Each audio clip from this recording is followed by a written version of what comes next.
I'm Assistant Chief Steve Wilski from the Patrol Operations Bureau.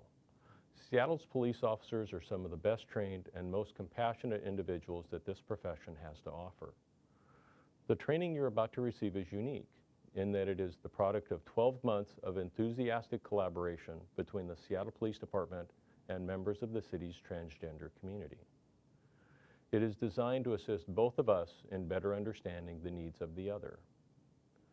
Those you are about to hear from are not actors and will be sharing with you some very personal life experiences of being transgender. They will also be sharing valuable information about how we as police officers can better interact with members of the transgender community.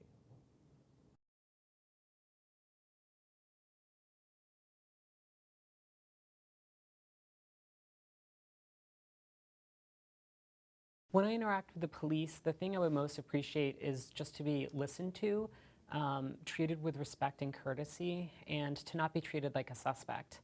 More often than not, transgender people experience discrimination or violence and are more likely to be victims than they are to be perpetrators of any crimes. Some of the problems I've had being transgendered started when I was 3 years old. First of all, not knowing what it was, but also being societized enough to know that I'd better not let anybody know that I was transgender. So I hid it. My parents, being well-meaning, took me to a therapist, and at the time, back in those days, the protocol was to force someone to stay presenting in the gender or sex they were born as. So I was what we call forced feminized, and I went through gender reparative therapy for a number of years. I came out in my early 20s as a lesbian, and then in my late 20s I met a transgender man and recognized that that was the word I was looking for. I think at an earlier age I realized that I was different, I guess. I think that throughout my ages, between ages 7 and probably 12, I knew that I was not supposed to be born male. I knew that I was supposed to be a female. And I think that from the junior high was when I really started to realize that that I wasn't like the rest of the guys in my classes. You know, I didn't play sports. I was more into home ec, and I wasn't really into really being part of curricular activities. I just wanted to be part of the drama department, and I wanted to do dance, and I wanted to be part of the cheer team. And then I think 15 was when I really knew that I was supposed to be a woman, and I think that's when my both physical and internal attributes really glowed. I knew that I was trans about the age of 6 or 7, and I confided in my mom at age 8 and started transitioning at about age 11. I was about 4. And I knew that no matter how much I wanted to be like other boys, I wasn't going to be. I accepted the fact that I was gay early on, but the trans part is something that I kind of didn't want to deal with, but eventually I came out to my folks when I was 19, and as a trans person. I was raised in an area where I never heard letters like LGBTQ. I went to a Southern Baptist high school and a Southern Baptist college. The only letters I heard were WWJD. What would Jesus do? And they weren't having any of those LGBTQ letters. So I never even met someone who was out gay or lesbian until I was in my 30s. I guess in terms of when I knew I was transgender was between the ages of, well, I was 4. And for most people, it's between the ages of 4 and 6 that they actually know something about themselves. But I told Mom that God made a mistake and I'm supposed to be a boy. So that didn't go over so well, but yeah. I had an entire working career as a police officer for 20 years, and I hid it then. But I was still actively in the closet, dressing, acting, trying to become as feminine as I could. I watched a lot of TV, a lot of people, my own family, all the while knowing that I had to keep this secret from them. I remember changing my name playing with other kids at 4 years old. So that was the first, I guess, time that I realized that the name I was given, which just happened to be a Southern Belle Harlequin romance novel type, Scarlett O'Hara type name. My mother, I don't know what happened, but she didn't know any better, so she gave me that name. I realized it didn't fit me. So I was giving a masculine name to kids when I was out playing with them. One of the hard things to get through was to tell my family about myself. I grew up in an era where being a male was the macho thing to do, and a female was a second-class citizen. My mom was a 50s mom. She wore a dress and heels and pearl necklace just like June Cleaver on Leave It to Beaver. That was my mom, and that was their role model. And it's what I wanted to do, but I knew not to. So telling my parents about it was so difficult that I waited till my dad died so I didn't have to tell him. But I told my mom and my sisters about it.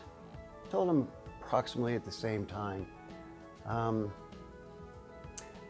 wrote them a letter. I was in Seattle at the time. And I sent a really good picture of Suzanne and a really crappy picture of Suzanne because I have sisters and I know girls. And explained a little bit about it, and I waited to hear back. I heard back from all of them immediately after they got letters, and it was on the phone. They didn't write back. And they said that was wonderful. They had no idea.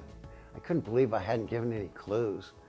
But one of the things about being T back in my world was that you kept it hidden. And we could have been spies for America. We were that damn good. We kept it hidden.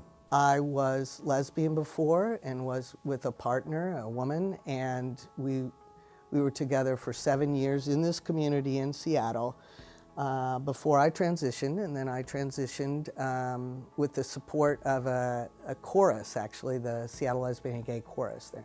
They're not active anymore, but we had about 4 or 5 people that went from the soprano section to the bass section, so that was pretty fun. Prior to transition, I was the highest ranking female martial artist in the world. So I'm a martial arts expert. I was on the United States karate team and traveled the world competing and am a world champion in the martial arts. It was a constant feeling like I was playing a part in a movie, basically, that I couldn't be fully who I was. And some of my story is actually, I have some similarities to what Caitlyn Jenner might have gone through as a professional athlete. You know, there's a lot of criticism with Caitlyn Jenner's story, with how she's transitioned and some of the ways she's done things. But in the world of sports, there's not much tolerance for anybody who is LGBTQ. It's just been recently that in some sports, someone who's gay could come out. It's still not there in a lot of male-dominated sports. And in the martial arts, it's a very male-dominated world. And I had accomplished a lot, and I had the risk of losing it all. And they wouldn't let me compete on the US karate team. If I came out transgendered, I would have not been able to compete at all or accomplish any of the things I did, because they don't know what to do with you if you don't fit in their binary gender boxes in the world of sports. There's no category for you. So I wouldn't have been able to do any of those things. So I had to stay really underground. I researched and found some transgender community as soon as the internet was available, and that was a life changer. When the internet came around and you could really, even in areas like the Bible Belt, find some sense of community, it changes people's lives all over the world, because people think they're alone, and now you can actually find community and someone to talk to. So that was a big game changer. But even then, with my family and close inner circle, I had to be very careful that they didn't see I was researching any of that, because I had a chance of losing community, losing my church, losing my inner circle of friends, losing my status in the martial arts. I was downtown, and it was a part of town where it was known as the Whole Stroll, as I said. And this man, he waved at me. I saw him, he looked familiar. I stopped and we talked. And the guy was trying to get away from me.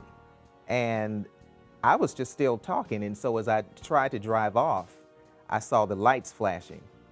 And the policeman told me that I was obstructing traffic. I mean, he yelled at me. Everything he said to me, he yelled. I mean, he kept asking me if I had any drugs or weapons in the car, and I said no. I said, I just have some wine, I'm going home, I'm chilling, I'm going to bed. And I wasn't there to pick the guy up. Whatever he was out to do, that was his own affair, but he put the man in the car. So when he asked me for my receipt for my tabs, which I had decided to get early, I gave it to him, and then he gave me the man's paperwork back, and it was someone I had gone to school with. And I said, that's why he looked so familiar. So when he wrote up the ticket for obstructing traffic, I mean, I had given him my identification with my legal name on it, and he kept asking me, what is your birth name? And I said, well, my birth name, this is my legal name. I mean, so he put both names on the ticket.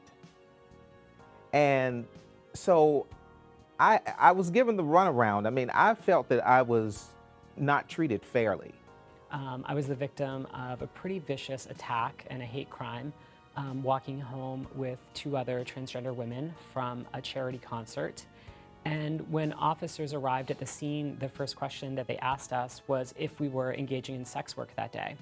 And this was a block from my house. And the police officers did not believe that I was, that I was the executive director of an organization. My friend was an emergency room doctor, and our other friend was a PhD biologist. Instead, their narrative of us as transgender women was that we must be sex workers, and they seemed completely uninterested in pursuing the case and trying to find the people who attacked us. I was coming back into the United States a couple years ago after attending a international transgender conference in Spain. And upon arrival at US Customs, I showed them my passport. It was late at night. I'd been standing in that line for 2 hours.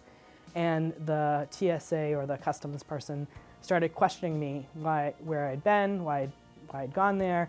And I was tired, and I just said, I've been at a conference on human rights. And then he looked at my passport, he looked at me, and he said, this gender marker says you're female, and you don't appear that way. And I said, no, it's incorrect, I'm transgender. Early on, I had my documentation on my driver's license had not been changed yet. I had not had the requisite amount of time, nor a doctor's letter yet that is required to change your driver's license marker and name. And I was stopped I live in the Wallingford area. I was pulled over, and I was pretty nervous because I knew that. I had transitioned enough to where I did look male, and I knew that my driver's license still was not going to have a name that was at all male. So when I handed over my driver's license, the officer looked at the driver's license, looked at me, driver's license, looked at me, and then said, "Is this your driver's license?" And I said, "Yes, sir, it's my driver's license." And at that time, I didn't offer any extra information because I didn't want there to be, I just didn't know what was going to happen. So I waited for the next question. So the next question was, "Are you sure you didn't grab someone else's driver's license before you left the house?" And I said, "I'm sure." And at that point, I thought, this poor guy needs help, so let me just help him out. I said, "So I'm a transgender man. The name on my driver's license does not match who you see, and that's something that I cannot change yet. And so I don't want you to feel at all that there's any sort of illegal thing going on here. It's just that that's at a point at which I can't change it with the driver's license place." And so he, took the license back and checked on it, and anything that was going to be on my record was going to be under that name anyway. So that was the case. But other than a little bit of embarrassment and extra heart pounding, not knowing what was going to happen next, it was innocuous. But I can see, and I know of many of my friends who've had similar kind of incidences that for them was more traumatizing, and for them was maybe the officer was not as knowledgeable, and so therefore had other maybe comments than what were necessary at the point at which someone stopped for a tail light out or something. I think for a police officer to speak to a transgender person, the biggest thing is just showing respect. And you want the transgender person to cooperate with you due to whatever is going on. You want their cooperation. So one way to get their cooperation is to help them relax and feel respected. And so if you ask them how they would like to be referred to, what pronoun they would like, and you let them know just that you're going to be respectful of them and that you're concerned for their safety. Well, the first thing that's going to be address the transgender person in the gender they're dressed as. Use he for a male, use she for a female. Even if I give you all the best answers there are for how to treat me respectfully as a transgender man, it's not the same when you talk to the next guy over. So we're all different, just like every person is different in every person that you encounter. So that is important to keep in mind too. I don't want to come across, you know, like I'm giving an attitude or I'm challenging an officer, but I want it to be re-identify that it's not challenging, but it's, you know, it's clarifying. You know, I want to make sure that I am clarifying what the officer is asking and that I'm not setting myself up to answer anything that I think that the officer is wanting me to answer on. I listened to some of the criticisms from my community, and I took them to the board that I was on, the SPD LGBT board, and we would look at some of these incidences. I recall one where a couple of detectives were working a case where a gay male had been cut up by a bottle in one of the bars in Seattle. They worked that case for several months, and they followed that case, and they found the perpetrators. They were Russian citizens, by the way, and they found them up in Bellingham and brought them to justice. We did that on this board and followed suit. The SPD has been very responsive to any of the requests that we've made. So that's been my experience with SPD. It was totally 40 years of hiding. Yeah, and not being able to be myself. That's why I call Seattle the promised land. Because coming here was such a huge difference and such a weight off that this area actually celebrates diversity, doesn't just tolerate it, actually celebrates it.